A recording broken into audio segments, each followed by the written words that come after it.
अच्छा, कारणाभाव से कार्याभाव हुआ तो कार्याभाव से कारणभाव हो जाएगा।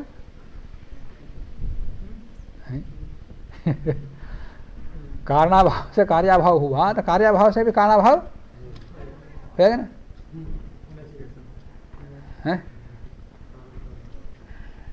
अरे कारणाभाव से कार्याभाव हो रहा है तो कार्याभाव से कारणाभाव से ही है। मिट्टी के अभाव से घट की उत्पत्ति नहीं होगी, तो घट के अभाव से मिट्टी का अभाव होना चाहिए। होता ऐसा नहीं होता। तो वो बता रहा है कि आचार्य बता रहे हैं कि न तो कार्याभावात कारणाभाव, इसमें मिथ्या ज्ञान मत रहो कि कारणाभाव से कार्याभाव हो तो कार्याभाव से भी कारणाभाव हो जाएगा, ऐसा नहीं हो सकता। न तो कार्याभावात कारणाभाव, कार्य के अभाव से कारण का अभाव नहीं होता। ननु सद एव उत्पद्यते न असत। अब ये सांख्य का ही, सांख्य व्याख्याकारों का जो मत है उसको लेकर के बता रहे हैं। ननु सद एव उत्पद्यते, सद ही उत्पन्न होता है। तो इस सूत्र की उत्थानिका के रूप में सांख्य के मत को लेकर के बता रहे हैं। ननु सद एव उत्पद्यते न असत, जो सत है वही उत्पन्न होता है, जो असत है उत्पन्न होता ही नहीं। न असतो विद्यते भावः न भावो विद्यते सतः। जो सत है सत ही रहेगा, पहले भी सत था आगे भी होगा। जो असत है तो सदा असत ही रहेगा, न कोई कारण भाव नहीं है। ननु सद एव उत्पद्यते न असत, क्योंकि सद एव सौम्य इदम अग्र आसीत। उपनिषद में कहा है सृष्टि के उत्पन्न होने से पहले वो सदी तो था, माने पहले था, अब प्रकट हुआ बस, पहले प्रकट नहीं था। मिट्टी के अंदर घट है, तंतु में पट है, पर प्रादुर्भूत नहीं था, वो प्रादुर्भूत हो गया। परिणाम बोलता, उत्पन्न हुआ ये नहीं बोलता। नैयायिक वो बोलता, नैयायिक वैशेषिक लोग, न्याय वैशेषिक लोग बोलते हैं उत्पन्न हुआ, और सांख्यवादी उत्पन्न हुआ नहीं बोलते, वो प्रादुर्भूत हो गया बोलते। इसी को थोड़ा शब्द परिवर्तन कर लेता है, वेदांती व्यर्थ हो गया है। ये सब आधुनिक दार्शनिकों के मत हैं। सांख्य न्याय वैशेषिक या वेदांत कहने से मूल सूत्रकारों को मत समझना। ननु सद एव उत्पद्यते न असत सद एव सौम्य इदम अग्र आसीत इत्यादि श्रुति प्रामाण्यात्, श्रुति प्रामाण्य से सद ही था, तो कारण पहले से ही था, कारण के अंदर कार्य पहले से ही था। अन्यथा यदि ऐसा नहीं मानते, असत्वा विशेषे तंतुभ्यः एव पटो पटः न कपालेभ्यः इति नियमः न स्यात्। यदि बिना विद्यमान हुए, माने कारण के अंदर कार्य नहीं है फिर भी उत्पन्न हो गया मानते हो, तो तंतुओं से घट उत्पन्न करो। मिट्टी के अंदर घट नहीं है, घटना होता हुआ भी अविद्यमान घट मिट्टी से उत्पन्न हुआ, तो अविद्यमान तंतुओं से घट की उत्पत्ति क्यों नहीं होती। मिट्टी के अंदर है पट नहीं है, तो मिट्टी से अविद्यमान पट की उत्पत्ति क्यों नहीं होती। मिट्टी में अविद्यमान घट उत्पन्न हुआ तो मिट्टी से अविद्यमान पट भी उत्पन्न होना चाहिए ना, ऐसा नहीं होता। जिस मतलब उसके अंदर था सूक्ष्म रूप से। ये सरकारीवाद असरकारी विषय मैंने बता दिया पहले। अन्यथा असत्व अविशेषे, माने असत्व के सामान्य से, अविद्यमानता के सामान्य से, जिसके अंदर जिस प्रकार से मिट्टी में घट की अविद्यमानता है उस पर पट की भी अविद्यमानता है, तो अविद्यमानता असत्ता आरोपी सामान्य तो सबकी है उसमें है। असत्ता अविशेषे असत्तारोपी सामान्य होने पर तंतुभ्यः एव पटो, पट तंतुओं से ही पट उत्पन्न होता, न कपालेभ्यः कपालों से पट उत्पन्न नहीं होता। ये नियम कहाँ से निकलेगा। ये नियम होना स्यात्, इसका नियम नहीं हो सकता। ये नियम तभी निकल सकता जब कारण के अंदर कार्य विद्यमान हो। इति चेत नियमः स्यात् इति चेत परिणामवादिभिः अपि स्वीकृत कारणकैः अयं नियमः। ये नियम अच्छा सत्कार्यवाद मान लिया। सत्कार्यवाद मान लेने मात्र से घट मिट्टी के अंदर घट है वो प्रादुर्भूत हो गया, तो मिट्टी के अंदर पट भी है, पट उत्पन्न होना चाहिए ना सत्कार्यवाद मानने से। तो इस प्रकार का नियम तुम्हारे यहाँ कहाँ उत्पन्न हो रहा है। सत्कार्यवाद को मानने से भी कहाँ उत्पन्न हो रहा है। तो वो बोलेगा कि मिट्टी के अंदर घट ही सत्ता है, मिट्टी की सत्ता नहीं है। ओ मिट्टी के अंदर घट की ही सत्ता है, पट की सत्ता नहीं है, इसलिए उत्पन्न नहीं हुआ, ये बताओ। इति चेत परिणामवादी भी अभी परिणामवादी सत्कार्यवादियों के द्वारा भी स्वीकृत कारण कई ही, जिन्होंने कार्य कारण भाव को स्वीकार कर लिया है, उनके द्वारा भी अयम नियम अभ्युपगंतव्य एवं ये नियम को उनको भी स्वीकार करना पड़ेगा, सत्कार्यवादियों को भी। अन्यथा यदि स्वीकार नहीं करते, घटाभिव्यक्ति ही कपालेषु एवं, घट की अभिव्यक्ति कपालों में ही होती है, कपालों से ही होती है, न तंतुषु, तंतुओं में नहीं। यदि कथम से ये नियम कैसे होगा यदि स्वीकार नहीं करते तो? किंच यदि अभिव्यक्ति ही अपि पूर्व आसीत, माने जो अभिव्यक्ति हो रही है, कार्यपण हो रहा है, वो पहले भी था। यदि अभिव्यक्ति ही अपि पूर्व आसीत एवं तद तस्याह, उस अभिव्यक्ति का तस्याह अपि नित्यत्व, माने उस अभिव्यक्ति के भी नित्य होने से कारण के अंदर कार्य है, वह अभिव्यक्त हुआ, तो अभिव्यक्ति भी नित्य है कि नहीं? तो फिर सदा होता नहीं चाहिए। तो तस्याह अभिव्यक्ते है अपि नित्यत्वे, नित्य होने पर आविर्भाव तिरोभाव एव उत्पाद विनाशो इति रिक्तम वचः। तो उत्पत्ति नाश उत्पत्ति नाश लगातार चलते रहना चाहिए। फिर प्रादुर्भाव तिरोभाव, प्रादुर्भाव तिरोभाव, प्रादुर्भाव तिरोभाव दोनों नित्य है, तो नित्य निरंतर निरंतर चलते रहना चाहिए। इसे तुम्हारा कथन है व्यर्थ है। रिक्तम वचः, हमारी वाणी रिक्त है, व्यर्थ है। अथा आविर्भाव तिरोभाव, आविर्भाव तिरोभाव, आविर्भाव तिरोभाव कारणापेक्ष, ये आविर्भाव तिरोभाव के लिए भी कारण की अपेक्षा होती है। ये दोनों ही कारण की अपेक्षा रखने वाले हैं।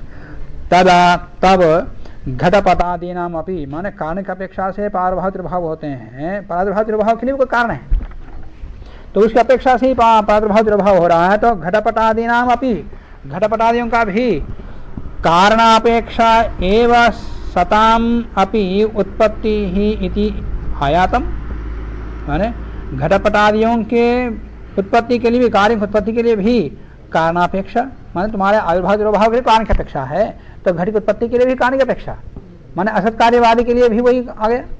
सत्कार्यवाद मानते हुए भी प्रादुर्भाव तिरोभाव कारण की अपेक्षा मानना पड़ रहा है। अब उसको कारण मानने की आवश्यकता नहीं है, उसमें है इसलिए हुआ नहीं, प्रादुर्भाव तिरोभाव के कारण मानना पड़ेगा। कारण मानना ही पड़ रहा है, तो पहले नहीं था फिर भी अब उत्पन्न क्यों हो रहा है? कारण वहां पर, इसलिए हम ये कहते हैं कहीं जहां कारण है वहां से उत्पन्न होता है, अन्य कारण नहीं है वहां उत्पन्न नहीं होता, कारण भाव नहीं है।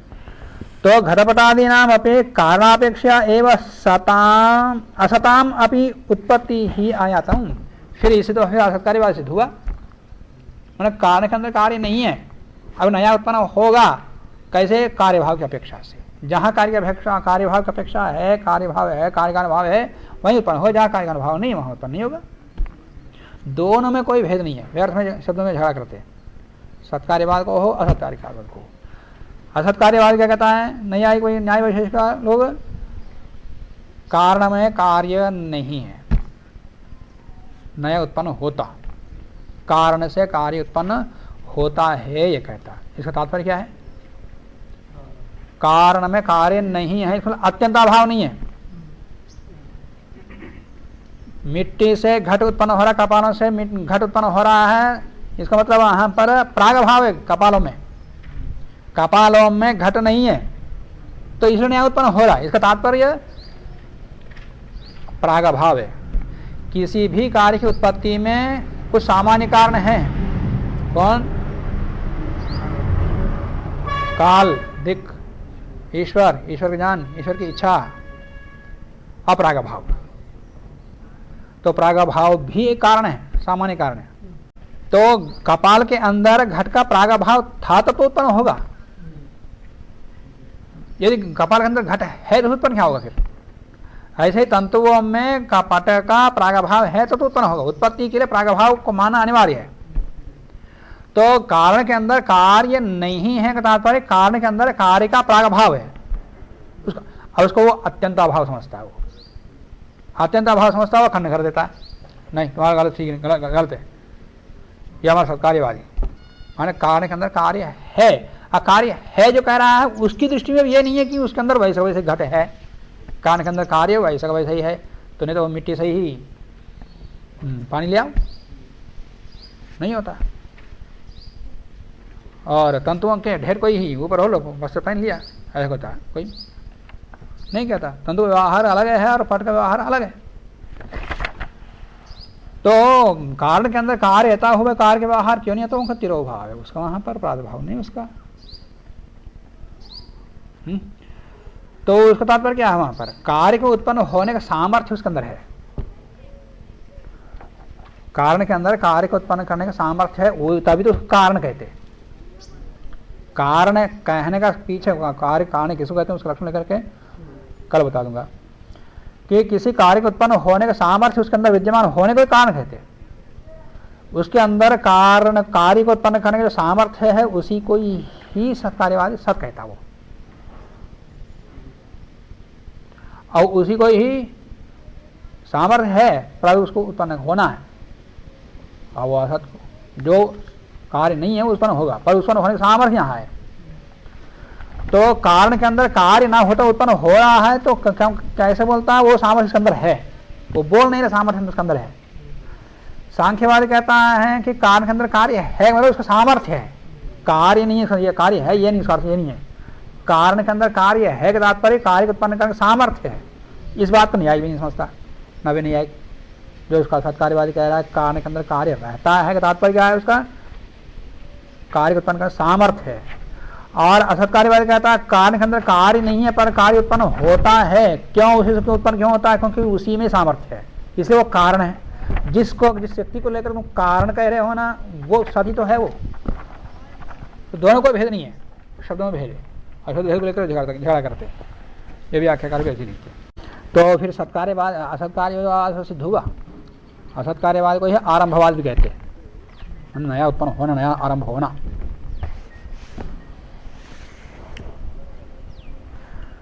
तो कारणापेक्षया असताम एवं उत्पत्ति ही, जो पहले से नहीं है असत है उन्हीं की उत्पत्ति हो रही है, तो सिद्ध हुआ फिर आयतम। ये तो कारणम प्रति नियता अनुपत्ति ही, जो कारण के प्रति नियम की उपत्ति नहीं हो रही है, कारण प्रति नियम अनुपत्ति ही इत्युक्तम।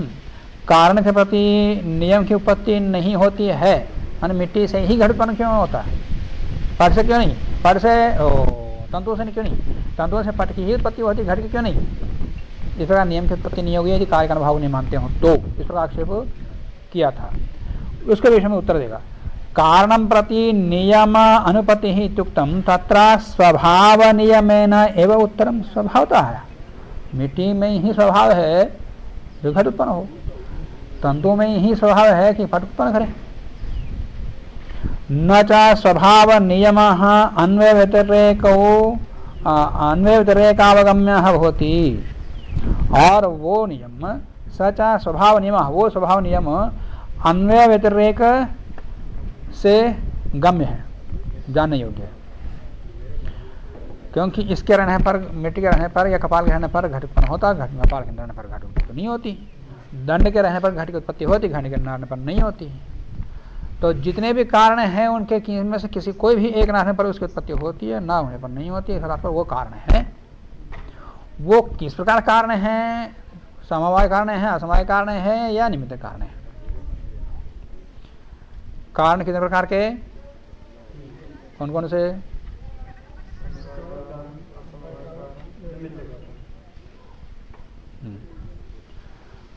ये न्याय वैशेषिक में की भाषा है। ये सांख्य योग में जाओगे तो उपादान कारण, निमित्त कारण, सामान्य कारण। जिसको यहाँ निमित्त कारण कह रहे हैं वो वहाँ सामान्य कारण बन जाएगा, और यहाँ का समवाय कारण वहाँ उपादान कारण बनेगा। यहाँ का असमवाय कारण है पर वो स्वरूप अलग है। तीन प्रकार शब्द प्रयोग कर रहे हैं और स्वरूप अलग है। कई बार लोग दोनों प्रकार के शब्दों को मिला देते। समवाय कारण है, समवाय कारण को उपादान कारण कहते हैं, व्याख्याकार प्रायः लिखते, पर समवाय कारण में उपादान कारण में अंतर भी है। जो कारण को विषय बताऊंगा उसको बता दूंगा। ये दोनों एक होता तो फिर न्याय को उपादान कारण बोलता है, ये समवाय कारण बोलता क्यों? निमित्त का जो उपादान कारण बोल रहा है वो तो सत्कार्यवादी है, और जो वो समवाय कारण बोल रहा है वो असत्कार्यवादी है। तो दोनों एक कैसे होते? अपने अपने पारिभाषिक शब्द हैं दोनों के, दोनों भेद होगा, और व्याख्याकार प्राय दोनों को समान के रूप में उपस्थित करते हैं, लिखते भी हैं, जिसको उपादान कारण कहते हैं, उसमें लिखा प्राय दिखाई देगा। ये तो कारणं प्रति नियमानुपत्तिः इत्युक्तं तत्र स्वभावनियम उत्तरं न च स च स्वभावनियमः इति होया। भवति हि दण्डम् अन्तरेण न घटः, दण्डमन्तरेण घटः न भवति, ऐसा भवति ही दण्डमन्तरेण न घटः, ऐसा कहा, दंड के बिना घट नहीं होता। दंडे सति घटा है, दंड के होने पर घट होता है, जिसमें जहाँ मैं खंड का अर्थ कर रहा हूँ वो लगा देना, घटा के बाद अल्पविराम, भवति ही दंडमन्तरेण न घटः, दंडे से दंड के होने पर घट उत्पन्न होता है। इति इसलिए सर्वसाक्षी का अनुभव, ये तो सर्वसाक्षी का अनुभव है, माने सभी के द्वारा ज्ञात अनुभूत विषय है। एवं च अनन्यथा सिद्ध नियत पूर्ववर्ती जातीयत्वं सहकारी वैकल्य प्रयुक्ता कार्याभावत्वं व कारणत्वं, कारण का लक्षण बता दिया। कारण का लक्षण क्या होता है विशेष रूप से कल बताऊंगा। यहाँ कारण का लक्षण जो बताया, अनन्यथा सिद्ध, जो अन्यथा सिद्ध ना हो। अन्यथा सिद्ध माने जो सीधा कारण नहीं बनता, किसी के माध्यम से कारण बनता है। घट की उत्पत्ति में रासभ, मिट्टी को लाना वो अपना ढोकी ला सकता है, किसी भी ला सकता है, वो अन्यथा सिद्ध है। और नियत पूर्ववर्ती, निश्चित रूप से पूर्ववर्ती होना चाहिए, समकालिक या परवर्ती नहीं, कम से कम एक समय पूर्ववर्ती होना चाहिए कारण को। केवल शाब्दिक अर्थ बता रहा हूँ, पदकृति के साथ विशेषण के साथ कल बता दूंगा। सहकारी वैकल्य प्रयुक्त कार्याभावत्वम, सहकारी माने एक कार्य को उत्पन्न करने के लिए जितने सहकारी हैं, सहयोगी हैं, साधन हैं, वो सब होना चाहिए। उनमें से कोई एक ना हो तो विकल हो जाएगा वो। सहकारी विकल माने उनमें से सहकारियों में से कोई एक ना होना। सहकारी वैकल्य प्रयुक्त कार्य अभावत्वम, प्रयुक्त कार्य का अभाव होना माने सब हो रहा है ना। सहकारी वैकल्य प्रयुक्त का कार्य का अभाव माने उनमें से किसी एक के ना होने पर कार्य नहीं होता, उसका अभाव होना ही कारणत्व है, मतलब सब विद्यमान रहना। सहकारी वैकल्य या सब होते हुए भी कोई उसमें विकलता ना हो, न्यूनता ना हो। सहकारी वैकल्य प्रयुक्त कार्याभावत्वं व कारणत्वं, यद्यपि यवैर्यजेता व्रीहिभिर्वा, यवों से याग करें या व्रीहियों से याग करें, इत्यादो नियता पूर्ववर्तित्वं नास्ति। नियत पूर्ववर्तित्व याग में है क्या? याग कार्य है, कारण है, उसका कारण कारण है, तो कारण है तो कार्य कौन है? स्वर्ग। स्वर्ग उत्पत्ति रूपी कार्य के लिए ये कारण है क्या? ये कारण है क्या? स्वर्ग रूपी कार्य के लिए कारण है क्या? है याग, क्यों नियत पूर्ववर्ती नहीं है? क्यों? याग हो गया और स्वर्ग वहाँ मिला, स्वर्ग जब मिल रहा तब याग नहीं है, कहाँ नियत पूर्ववर्ती? नियमित रूप से हमारा ना, जो रासवोद उदाहरण बता दिया और नियत के लिए है, वो पूर्ववर्ती होना चाहिए। इतना लक्षण रखें तो क्या होता? रासव रह भी सकता, नहीं भी रह सकता, नियत नहीं है वो। तो अव्रीहियों से याग कर लिया तो भी स्वर्ग मिलता, और यवन से कर तो भी स्वर्ग मिल जाता। तो यवन से करने के बाद स्वर्ग मिला तो व्रीहि कारण नहीं बना, और व्रीहियों से करने पर स्वर्ग मिला तो फिर यव कारण नहीं बना, तो दोनों ही समत्व के कारण तो विकल्प स्थलों में इस प्रकार का आता। तो व्रीहिर यवैर्यजेता व्रीहिर्भा इत्यादो नियत पूर्ववर्तित्व नाश, नियत पूर्ववर्ती यहाँ है ही नहीं। एक तो अव्यय ही तो पूर्व में नहीं है, व्यवधान में भी पूर्व में नहीं है। किसी के रहने पर स्वर्ग प्राप्त हो रही है, दूसरा नहीं है, दूसरे रहने पर स्वर्ग की उत्पत्ति हो रही है, पहला नहीं है। नहीं यवकरण का याग निष्पाद्य फले, यवकरणक जो योग के माध्यम से करने वाला जो याग, उस याग से निष्पादित जो फल स्वर्ग फले व्रीहीकरणक यागस्य पूर्ववर्तित्वम नास्ति। तथापि इस प्रकार के विकल्पितम, फिर भी कारण है यहाँ पर, कारण तो फिर भी रहता है, फिर भी विकल्पितम विहित कारणम कारणम एवं, कारण तो है, क्यों दोनों में किसी एक से भी कार्य सिद्ध हो जाता है। फल एक जात्य, क्यों फल दोनों का फल एक है और उसे एक उत्पन्न करने का सामर्थ्य दोनों में है। तो फल एक जात्य अपि द्वयोः कारणत्वोपत्ति है। फल एक जात्य अपि, फल एक जाति में भी द्वयोः कारणत्वोपत्ति, दोनों की कारणत्व की उत्पत्ति हो जाती है। तथा च सहकारी वैकल्य प्रयुक्त कार्य अभावत्वम लोक वेद साधारणी कारणता। अब यहाँ पर कारणता दोनों में पूर्णता है। अधूरा कारण बनना है तो एक करने पर कार्य नहीं होता। जैसे घड़ी की उत्पत्ति में चक्रणा हो तो घड़ी की उत्पत्ति नहीं होती, तो वैसे यहाँ पर यवैर्यता दोनों में से एक हटने पर कार्य नहीं होना चाहिए ना, पर यहाँ कार्य होता, तो यहाँ विकल्प नहीं है, सहल ही है। तो इसलिए सहकारी वैकल्य प्रयुक्त कार्य अभाव तो यहाँ है, किसी एक से भी या करो तो भी कारण तो यहाँ घट रहा है। सहकारी वैकल्य प्रयुक्त कार्य अभावत्वम रूपी जो कारणता है, जो कि लोक वेद साधारण, लोक में भी ऐसे जाना जाता है, वेद में भी ऐसे जाना जाता है, हमारे शास्त्रों में भी इसी प्रकार कारणता जानी जाती है। वो कारणता दोनों में है, दोनों में है। नियत पूर्ववर्तित्व तो परंतु नियत पूर्व है ना, ये तो लौकिक है, लौकिक लक्षण है ये। नियत पूर्ववर्तित्व तो अन्वय व्यतिरेक से जाना जाता, जिसके रहने पर जो होता है, इसका मतलब कारण पहले रहना चाहिए, फिर इसके बाद कार्य होगा। जिसके ना रहने पर कारण नहीं होता, माने वहाँ भी पूर्वकालिकत्व लोकानुभव जाना जा रहा अन्वय व्यतिरेक से। नियत पूर्ववर्तित्व तो अन्वय व्यतिरेक गम्या कारणता लौकिकी, ये कारणता लौकिकी है, और दूसरा पहले वाली कार्य का कारणता वो लोक वेद साधारणी है। नहीं स्वर्कामो एजेता इत्यादो व्यतिरेक भागो अपि, स्वर्कामो एता इत्यादियों में व्यतिरेक भाग भी विषय अन्वय व्यतिरेक उसके ना रहने पर न होना, तो या के ना होने पर स्वर्ग नहीं होता। तो व्यतिरेक भाग अपि विषय, व्यतिरेक भाग भी संदर्भ है, अन्वय व्यतिरेक कार्य का भाव में भी घट रहा, कारण के रहने पर कार्य होता, कारण अभावात कार्य अभाव, कारण के ना होने पर कार्य का अभाव हो जाता है। परंतु ये एक तरफा है, कार्य के अभाव से कारण का अभाव होता है, कार्य के होने से कारण होता है, और कार्य के ना होने से कारण नहीं होता। ऐसा नहीं बनता, उधर से नहीं बनता, जब ये अन्वय इधर से बनता, उधर से नहीं बनता, कार्य की ओर से नहीं बनता। व्यतिरेक भागोपि विषयः प्रवृत्तेः अन्वय मात्र ज्ञानाद एव उपत्तेः, अन्वय मात्र से ही उत्पत्ति हो जाती है।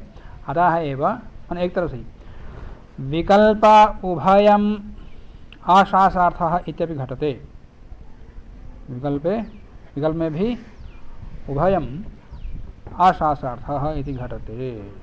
यवैर एजेता व्रीहिभिर, ये जो कहा है यहाँ केवल अन्वय व्याप्ति ही लेना, और अन्वय व्याप्ति से ही यजमान या शरीर कामना वाला प्रवृत्त होता है, व्यतिरेक व्याप्ति से नहीं। माने याग के करने से स्वर्ग मिलता है, इस उद्देश्य से ही वो प्रवृत्त होता है। याग के न होने से स्वर्ग नहीं मिलता, इस ज्ञान से नहीं प्रवृत्त नहीं होता। क्यों? ऐसा हो तो फिर अनिष्ट होगा। क्या अनिष्ट होगा? व्रीहि याग से स्वर्ग उत्पन्न होता है, इसको इस उद्देश्य लेकर के प्रवृत्त होता है। और व्यतिरेक लेंगे तो व्रीहि याग न होने से स्वर्ग नहीं होता, तो इसको यव याग नहीं करना। यव याग करेंगे तो व्रीहि याग नहीं ना, तो इसमें मतलब यव याग से स्वर्ग उत्पत्ति नहीं होती, अर्थ आएगा। और यव याग से स्वर्ग उत्पत्ति होता है, इसी भावना से जो यव याग कर रहा है, और व्यतिरेक लेगा तो वो जहाँ यव याग नहीं है वहाँ पर स्वर्ग नहीं होता, मतलब व्रीह याग में स्वर्ग नहीं होता, यह अर्थ आएगा। इस भावना से कोई यजमान प्रवृत्ति नहीं होता। नहीं स्वर्ग कामयिता इत्यादि व्यतिरेक भागो विषय, यहाँ व्यतिरेक भाग विषय नहीं है। यहाँ पर याग के विषय में व्यतिरेक भाव नहीं है। स्वर्ग कामयिता इत्यादि व्यतिरेक अभागो व्यतिरेक भागो अपि विषय न, क्योंकि प्रवृत्ति है अन्वय मात्र जाना, प्रवृत्ति में अन्वय मात्र जाना है, ये उपत्ति है। माने इसकी प्रवृत्ति से स्वर्ग मिल जाता है, याग से स्वर्ग मिल जाता है, इतने मात्र सही है, उसको ज्ञान चरितार्थ हो गई। फिर व्यतिरेक ज्ञान क्यों लगाएगा, व्यतिरेक व्याप्ति क्यों लगाएगा, व्यतिरेक अनुमान क्यों करेगा। अतः एवं इसलिए विकल्प उभयम अशास्त्र था। यहाँ शास्त्र का अर्थ उभय नहीं है। यहाँ पर शास्त्र की प्रवृत्ति किसी एक से चरितार्थ हो जाता, दोनों ही करना ये कोई शास्त्रार्थ नहीं है, शास्त्र का अभिप्राय नहीं है। विकल्प उभयम, विकल्प में दोनों में, उभयम अशास्त्र, दोनों को लेकर के शास्त्र का प्रयोजन नहीं है, शास्त्र का उद्देश्य नहीं है। इत्यपि घटते, ये भी जान लेना चाहिए। तज्जातीय फलस्य एकेन, क्यों, क्योंकि उस एक तज्जातीय से फलस्य माने स्वर्ग की सिद्धि एकेन उपत्ते है, किसी एक से व्रीहि से यव से सिद्ध होने पर, एकेन वो उपत्ते है, सिद्ध होने से अपरा अनुष्ठान व्यर्थ है, क्योंकि अब दूसरा फिर अनुष्ठान करना व्यर्थ है, इसलिए दूसरा भी अनुष्ठान करें, ये शास्त्र का अभिप्राय नहीं है, उद्देश्य नहीं है। अतः एवं इसलिए व्रीहि से करते हो सर्वांग कर लो, यव से करते हो सर्वांग कर लो तो भी स्वर्ग मिल जाता है, ऐसा शास्त्र कहता है। अतः एवं श्रौतात् सांगात् कर्मणः फल अवश्यम भाव नियमः, श्रौत जो कर्म है वो सांग सभी अंगयागों के साथ करने पर फल अवश्यम भाव नियम, फल अवश्य उत्पन्न होता है, ये नियम है। इत्यपि उचितम, ये भी कहना उचित है। आगम मूलात्वाच अस्य अर्थस्य व्यभिचारो न दोषाय, आगम मूल होने का से इस अर्थ का कोई व्यभिचार नहीं होता, न होने से कोई दोष भी नहीं है इस याग में, याग विकल्प में। इति आचार्य अविधानम ऋज्वार्थ तात्पर्यकम एवं, तो आचार्य का अभिप्राय यही है। क्या यदि आचार्य विधानम, इस प्रकार आचार्य का विधान है, ऋज्वार्थ सीधा ही अर्थ का प्रतिपादन करेंगे, इस प्रकार के सीधा अर्थ कहने में ही तात्पर्य है। जैसे आगे बता रहे हैं इसको उदाहरण के साथ। त्रिणा आरणी मणिस्थले तु कार्य वैजात्यम अवश्यम तत्र अन्वय व्यतिरेक गम्यत्वात् कारणतायाः व्यतिरेकाद व्यतिरेकस्य आवश्यकता, वहाँ व्यतिरेक जानना चाहिए कि अग्नि की उत्पत्ति घास फूस से भी कर सकते, अग्नि मंथन से भी कर सकते, और मणि से भी कर सकते, उसमें भी आया कुसुमांजलि में। त्रिणा अरणी मणि स्थले, अब वहाँ का प्रसंग नहीं बता, ये सुनिए आता। त्रिणे से, अरण्य से, मण से, इन तीनों से अग्नि उत्पत्ति होने के स्थल में, सब में एक जैसी अग्नि उत्पत्ति नहीं है। केवल अरण्य मंथन से अग्नि उत्पत्ति है, वहीं पर ही फल की उत्पत्ति होती है। पर घास फूस जला करके जो अग्नि उत्पत्ति करते हैं, या मणि से या अन्य उपाय से जो अग्नि उत्पत्ति करते हैं, वहाँ पर वहाँ पर कार्य विकलता होगी, वहाँ फल की उत्पत्ति नहीं होगी। कार्य वैजात्यम, तो कार्य की वैजात्य वहाँ पर जाना चाहिए। इस प्रकार करेंगे तो इस प्रकार का, इस कारण से अरण्य मंथन रूपी कार्य से ही, कारण से ही जो कार्य रूपी अग्नि उत्पन्न हुआ, वहीं पर फल की उत्पत्ति होगी, और ऐसा ना होने पर फल की उत्पत्ति नहीं होगी। वहाँ अन्वय व्यतिरेक दोनों घट जाते इस विधि में। तो यहाँ व्यतिरेक भी अभीष्ट है, ये बता रहे हैं। आवश्यकम, तो कार्य वैजात्यम आवश्यकम तत्र अन्वय व्यतिरेक गम्यत्वात् कारणताया, यहाँ इस कारणता में माने अरण्य मंथन से साध्य कार्य जो अग्नि है, अग्नि की उत्पत्ति है, वहाँ पर अन्वय व्यतिरेक दोनों अभिष्ट है। तत्र अन्वय व्यतिरेक गम्यत्वात् कारणताया, कारणता इस बात दोनों से गम्य होने से व्यतिरेकाद, इस बार व्यतिरेक होने से व्यतिरेक से आवश्यकता, व्यतिरेक व्याप्ति का भी यहाँ आवश्यक है। विकल्प स्थल है तो, विकल्प स्थल में ऐसा नहीं है। विकल्प स्थल है तो फल वैजात्य कल्पना, फल वैजात कल्पना में राजसूय वाजपेयादौ अपि वैकल्पिके कारणता स्यात्। तो वहां पर विकल्प में कारण विपरीत व्यतिरेक अन्वय मानो तो वहां भी आगे होगा, राजसूय वाजपेयी में आएगा। विकल्प स्थले तो फल भाई जाते कल्पने, ऐसा करने पर राजसूय वाजपेयादौ वैकल्प की कारणता, वहां भी वैकल्पिक कारणता होगी फिर शायद। इति कार्य कारण भाव नियमम एवं उपादेन, इस प्रकार से किसी करने से कोई कार्य उत्पन्न होता, किसी का न करने पर कार्य उत्पन्न नहीं होता, किसी का न करने पर कोई विकलता भी नहीं है। तो कार्य कारण भावो नियमम एवं उपादयन, इस प्रकार के कार्य कारण भाव के नियम को ही सिद्ध करते हुए ये सारी उठाने का सिद्ध करते हुए कार्य के अभाव से कारण भाव नहीं होता, न तो कार्याभावे कारण भाव। यदि कार्य कारण भाव नियम न होती, कार्य कारण भाव नियम नहीं होता, तदा कार्याभाव कारण भाव। यदि कार्य कारण भाव नहीं होता तो कारण के अभाव से कार्य हुआ, तो कार्य के अभाव से कारण का अभाव होना चाहिए। ये दोनों के बीच में संबंध नहीं है, तो पर दोनों के बीच में कोई संबंध है, इसलिए कारण के अभाव से कार्य हो सकता है, पर कार्य के अभाव से कारण नहीं हो सकता, क्योंकि विशेष नियम है इसका। तदा कार्याभावादपि कारणभावः स्यात्। कार्याभावः कारणभावं प्रति अतंत्रम, कार्य का अभाव कारण के अभाव के प्रति अतंत्र है, शासनीय नहीं है, नियम नहीं है, अभाव है। कारणाभावस्तु कार्याभावं परितंत्रम, कारण का अभाव होने पर कार्य का अभाव होते तो तंत्र है, यह अनुशासनीय है, ये ज्ञातव्य है, नियत है, ये नियम है। तने नहीं तेना दुख अभावार्थम जन्म अभावे, दुख के अभाव के जन्म का अभाव, जन्म का अभाव और दुख का अभाव हो जाएगा, तो इसमें कारण कौन है, कार्य कौन है। दुख अभावार्थम जन्म अभावे, दुख अभाव के लिए जन्म का अभाव होने पर जन्म कारण है, दुख कार्य। जन्म अभावार्थम, जन्म कारण था पहले, अब उस कारण को हटाने के लिए जन्म अभावार्थ के लिए, माने जन्म अभाव अब कार्य हो जाएगा, वो जन्म अभाव रूपी कार्य के लिए प्रवृत्ति अभाव कारण है।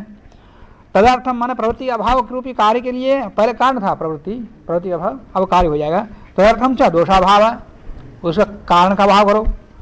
फिर तदर्थम चाह उस कारण भाव के लिए मिथ्या ज्ञान निवृत्ति, मिथ्या ज्ञान की निवृत्ति हो जाएगी, मिथ्या ज्ञान निवृत्ति। तदर्थम मिथ्या ज्ञान निवृत्ति के लिए आत्म साक्षात्काराय मुमुक्षुणाम प्रवृत्ति ही, तदर्थ के लिए आत्म साक्षात्कार के लिए मुमुक्षुणाम प्रवृत्ति, मुमुक्षुओं की प्रवृत्ति होती है। तदर्थम माने मिथ्या ज्ञान की निवृत्ति के लिए आत्म साक्षात्काराय मोक्षण प्रवृत्ति, आत्म साक्षात्कार मुक्ति। मिथ्या ज्ञान के हटने पर क्या क्या होता है यहाँ बता दिया। मिथ्या ज्ञान को हटाने के लिए मोक्षों की प्रवृत्ति उपाय अन्यत्र से है, उन उपायों में प्रवृत्ति मोक्षों की होती है। मोक्षुणा प्रवृत्ति ही प्रयोजनम, प्रवृत्ति ही प्रयोजनम। औपोद्घातिकस्य अस्य औपोद्घातिकस्यापि अस्य द्विसूत्रक प्रकरणस्य। बस अब ये दो सूत्र जो उपाद्घात है, इसका आगे जो भी प्रतिपादन करेंगे उन सबका उपोद्घात कार्य है, एक कारण है, इन दोनों के बीच कोई विशेष संबंध है। कारण के रहने पर कार्य होता है और कारण के ना होने पर कार्य नहीं होता, और कार्य के ना होने पर कारण नहीं होता, ये नहीं समझना है। इस प्रकार के उपोद्घात बता करके आगे विषय प्रतिपादन करेंगे। औपोद्घातिकस्यापि अस्यो द्विसूत्र प्रकरण से दो सूत्र प्रकरण औपोद्घातिक का समाप्त हो गया, इसको बता करके अब आगे बताएंगे। उपोद्घात किसको बोलते हैं? चिंताम प्रकृति सिद्ध्यर्थम उपोद्घातम विदुर्बुधा। प्रकृति सिद्धि के लिए माने प्रस्तुत विषय की सिद्धि के लिए जो विचार किया जाता है उसको उपोद्घात कहते हैं। अब यहाँ आगे जो भी विषय प्रस्तुत है उसके विचार करना ही उपोद्घात है। तो प्रकृति सिद्ध्यर्थम माने प्रकृति माने प्रस्तुत प्रारब्ध विषय की सिद्धि के लिए जो विचार किया जाता है उसको उपोद्घात कहते हैं।